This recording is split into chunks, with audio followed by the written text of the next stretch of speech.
Certain ours montagnard, ours à demi léché, confiné par le sort dans un bois solitaire, nouveau Bellérophon vivait seul et caché.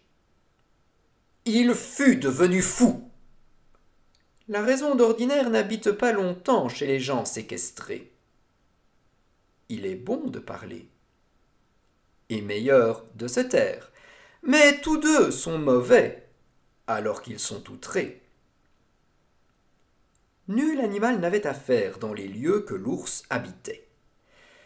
Si bien que, tout ours qu'il était, il vint à s'ennuyer de cette triste vie.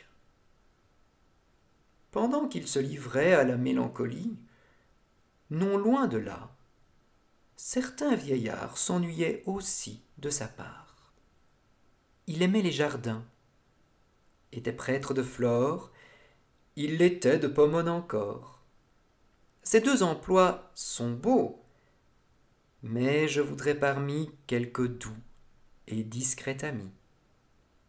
Les jardins parlent peu, si ce n'est dans mon livre, de façon que, lassé de vivre avec des gens muets, notre homme, un beau matin, va chercher compagnie et se met en campagne. L'ours, porté d'un même dessein, venait de quitter sa montagne.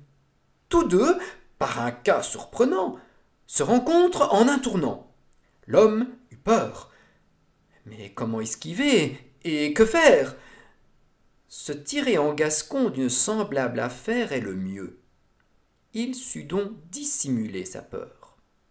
L'ours, très mauvais complimenteur, lui dit « Viens-t'en me voir ?» L'autre reprit « Seigneur, vous voyez mon logis.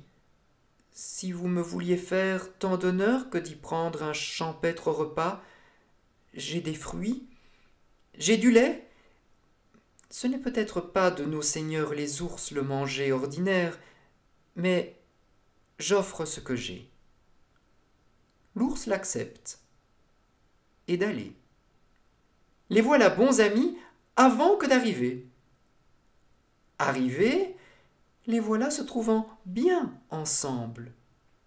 Et bien qu'on soit, à ce qu'il semble, beaucoup mieux seul qu'avec des sots, comme l'ours en un jour ne disait pas deux mots, l'homme pouvait sans bruit vaquer à son ouvrage. L'ours allait à la chasse, apportait du gibier, faisait son principal métier d'être bonnet moucheur, écartait du visage de son ami dormant ce parasite ailé que nous avons mouche appelé. Un jour, que le vieillard dormait d'un profond somme, sur le bout de son nez, une allant se placer, mit l'ours au désespoir. Il eut beau la chasser. « Je t'attraperai bien, dit-il, et voici comme. » Aussitôt fait que dit. Le fidèle émoucheur vous empoigne un pavé, le lance avec roideur, casse la tête à l'homme en écrasant la mouche. Et non moins bon archer que mauvais raisonneur, roi de mort étendu, sur la place il le couche. Rien n'est si dangereux qu'un ignorant ami. Mieux vaudrait un sage ennemi.